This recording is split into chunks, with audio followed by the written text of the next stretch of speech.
I have to say, when a driver who knows Monaco better than most people know their own neighborhood suddenly says, "I don't really know where to brake," that is not a small complaint. That is the kind of line that makes an entire garage go quiet. According to reports from Monte Carlo, Leclerc arrived at his home weekend with the sort of early pace that normally gets everyone leaning forward, because on Friday he topped FP1 and then went second fastest in FP2, which on paper sounds like the start of a perfect story, the kind of weekend where everything lines up and the home crowd gets the fairy tale ending it is dreaming about. But the deeper you look, the more this story turns into something else entirely. The brake feel was off, the confidence was slipping, the margins were shrinking, and on a circuit like Monaco, where the walls seem to get closer every year and every corner asks you to commit before your brain has fully signed the paperwork, even a tiny uncertainty can become a major problem. And that is exactly where Leclerc's weekend started to unravel, not with a dramatic mystery, not with a sensational headline, but with something far more frustrating for a racing driver, a car that simply did not feel right under braking. The consequence was immediate and brutally simple. When the breaking point is unclear, lap time disappears, rhythm disappears, and one mistake can turn a promising session into a repair job on confidence. Leclerc did not just lose time, he lost that last half second of certainty that separates a clean pole attempt from a nervous run to the barriers. And the part I find most interesting is this: he still had enough pace to look genuinely dangerous, which means the problem was never purely about speed. It was about trust. It was about feeling. It was about whether the driver and the machine were speaking the same language. And if they were not, then the rest of the weekend was always going to be a negotiation. The question is, how does a driver solve that in Monaco, of all places, when the smallest hesitation can punish you instantly and the track never gives you room to hide? That is where the real drama begins. Leclerc himself made it clear that this was not some casual annoyance or a bit of fine-tuning he could shrug off and move past. He spoke after Friday about brake trouble, and according to reports, he also carried similar frustrations from Canada into this weekend, which tells me this was not a one-session hiccup. It was something more persistent, something that had been following him around like a reminder he probably didn't ask for. On Saturday, the issue reportedly became even more severe in FP3, where he described the feeling under braking as horrendous. That's a strong word in motorsport, and drivers don't usually reach for language like that unless they truly mean it. Now, I know race fans sometimes hear a driver complain and think, well, they're always complaining. But this is Monaco. This is not a place where you can fake confidence. If the car is wrong, the track exposes it immediately, and if the driver is guessing, the walls are waiting to collect the answer. That is exactly why Leclerc's comments matter. He was not saying the car was slow in a general sense. He was saying he didn't know where to stop the car with certainty. And that, in racing, is like trying to thread a needle while someone shakes the table. You might still get close, but close is not the same as clean, and clean is what Monaco demands. To me, the most revealing part is that he still managed to stay in the fight long enough to hold provisional pole before the final wave of improvements came in. That means the raw pace was there, but it was buried under instability, so the performance was not absent, it was trapped. Then came the decisive moment, the part that turns a frustrating weekend into one that people will remember for a while. Leclerc went out for his final qualifying effort, and for a brief moment it looked as though he might still rescue the session. He had provisional pole, the garage was watching, and then the lap ended with contact at Tabak Corner. Not a dramatic multi-car pileup, not chaos, just that sickening moment when the tiniest misjudgment meets the unforgiving edge of a street circuit. That was enough to lock him into fourth on the grid, and yes, fourth is still strong by normal standards, but Monaco doesn't care about normal standards. Monaco cares about track position, clean air, and the ability to control the race from the front. Fourth is respectable, fourth is competitive, fourth is also, in a place like this, the seat where a driver looks at the podium above him and thinks about the one lap he wishes he could have back. What made this even more interesting is who improved around him. According to reports, Mercedes rookie Kimi Antonelli, Red Bull's Max Verstappen, and teammate Hamlet Lee all found enough to go ahead, which turned Leclerc's early edge into a more sobering final result. That's the cruel part of qualifying. You can do enough to look like the man to beat for most of the session, then the final few minutes remind everyone that status is temporary. And I have to admit, there is something almost cinematic about a home favorite being pushed back on the last run while the garage seems to be scrambling to keep the whole operation together. It's not the kind of drama anyone would script on purpose, which is probably why it feels so real. Leclerc's own words after the session were plain, and honestly, that plainness said more than any polished answer could have. He said he was very disappointed. And he described the weekend as incredibly tough, not just the qualifying hour, but the last 2 weekends as well, with quite a lot of issues on his side. That phrasing matters because it shows he is not pretending this is just bad luck or one isolated event. He is acknowledging a stretch of difficulty, and that is often the first step toward fixing a problem, even if it is not the most comfortable one. He also said he is pretty confident there will be a solution for the next race, which is the kind of statement teams always prefer to hear because it suggests the driver is still looking forward rather than spiraling inward. But the confidence he mentioned was not the same as certainty, and he was clear about that too. He said the issue on braking remained unresolved during the weekend, and he admitted that the mistake on the final lap was not only about one factor. In other words, he was not hiding behind a single excuse, which I respect. It's easy after a messy session to point at one thing and call it the whole story. It's harder and more useful to say the problem is a combination of things. That is the adult version of a racing debrief. Uncomfortable, probably messy, but honest. And if I'm being candid, honesty is more valuable here than drama, because drama fades, but a technical problem that follows you from one weekend to the next has a habit of staying in the folder until someone opens it and actually reads the file. There was also a telling detail about the garage situation. Leclerc described the weekend on his side of the garage as messy, and he suggested that there were issues not everyone might realize from the outside. He mentioned getting out of the box earlier than planned and said there was a bit of disorder behind the scenes before they eventually got back on track. That part interests me because fans usually see only the lap time and the final position, not the sequence of tiny interruptions, timing shifts, and operational friction that can shape a session before the car even reaches the line.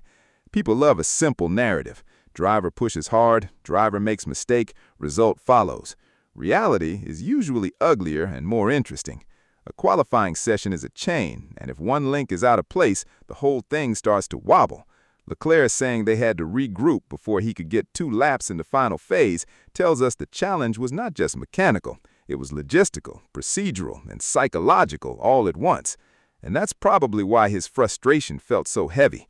When the car feels unpredictable and the garage is not perfectly smooth, a driver's attention gets divided in all the worst ways. You are no longer only chasing the ideal line, you're also trying to manage the situation around the line. That's a lot to ask at Monaco, where the line itself is maybe 2 centimeters wide in your head and even narrower in the real world. For all the precision in Formula One, this weekend sounded a bit less like precision and a bit more like everyone trying to assemble a watch while it's still ticking. Now, there is a twist in all of this that keeps the story from becoming a simple tale of disappointment. The pace was real. That's important. Leclerc was not nowhere. He was not struggling at the back. He had enough speed to top FP1 and run second in FP2. And even after the complaints started, he still stayed competitive enough in qualifying to be in the pole conversation for much of the final phase. That means Ferrari was not missing the window completely. They were living in it, but with the blinds half open.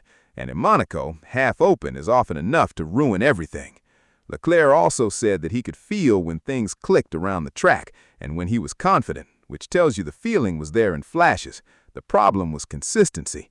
He knew what a good lap should feel like. He knew the rhythm he wanted. He just couldn't hold on to it long enough to build a clean final attempt. I think that distinction matters because it changes the meaning of fourth. This was not a case of a driver being outclassed all weekend. This was a driver chasing a car that occasionally gave him the answer, then took it away again. That kind of uncertainty is mentally exhausting. It's also why I wouldn't overread the final grid slot as evidence that the weekend was simply bad. A bad weekend is one thing. A weekend where you can see the speed but can't fully access it is much more complicated and arguably more worrying because it suggests the ingredients are there but the recipe is off. And the frustrating thing about recipes is that they don't care how hungry you are. They still need the ingredients in the right order. Leclerc's comparison to Montreal tells us something useful. He said on tracks like Montreal and Monaco, when the feeling is off, you pay the price. That's not just a passing remark. It's a clue about the type of circuit where these problems become especially visible. Both are street-style venues with narrow margins, heavy dependence on braking stability, and little forgiveness for a driver who can't trust the front of the car. In other words, these are not tracks where a small issue stays small. They amplify it. That's why his comments about hoping for a normal weekend next time felt so revealing. He wasn't asking for magic, he was asking for normality, which in Formula One can be a pretty ambitious request all by itself. I actually think that's the most human part of his post-session remarks. You could hear A driver who is not looking to oversell resilience or pretend everything is fine. He wants a weekend where the basics work, where the setup behaves, where braking points are predictable, and where the garage is not playing catch-up. That is a very reasonable wish, which is perhaps why it sounds almost luxurious in this sport. The funny thing is, when elite drivers ask for normal, they are usually asking for something that ordinary people never think about, a car that does exactly what it should every single lap while the world screams past at absurd speed. Not too much to ask, right? What also stands out to me is how Leclerc framed his situation around his own responsibility. He said, sometimes it is only him, but today it was more than only him. That is a subtle line, and it is one that experienced fans will probably appreciate. It suggests he's not trying to fully detach the result from his own performance, but he's also not willing to pretend the car and team context did not matter. That balance is important. Too much self-blame becomes noise. Too much external blame becomes denial. He seemed to land somewhere in the middle, which is often where the truth lives. And from a reporting perspective, that's the part worth remembering.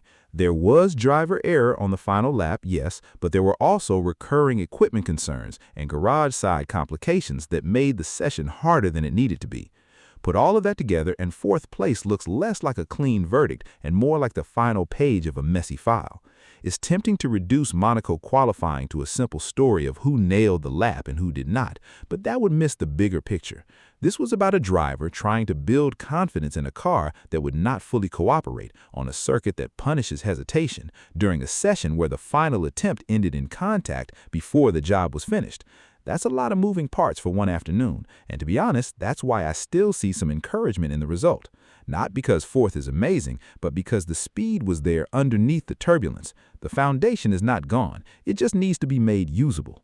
The timing of this issue also matters. When a brake problem shows up once, teams can sometimes treat it as an isolated setup headache. When it persists, especially across multiple weekends, it starts to feel like a bigger engineering story.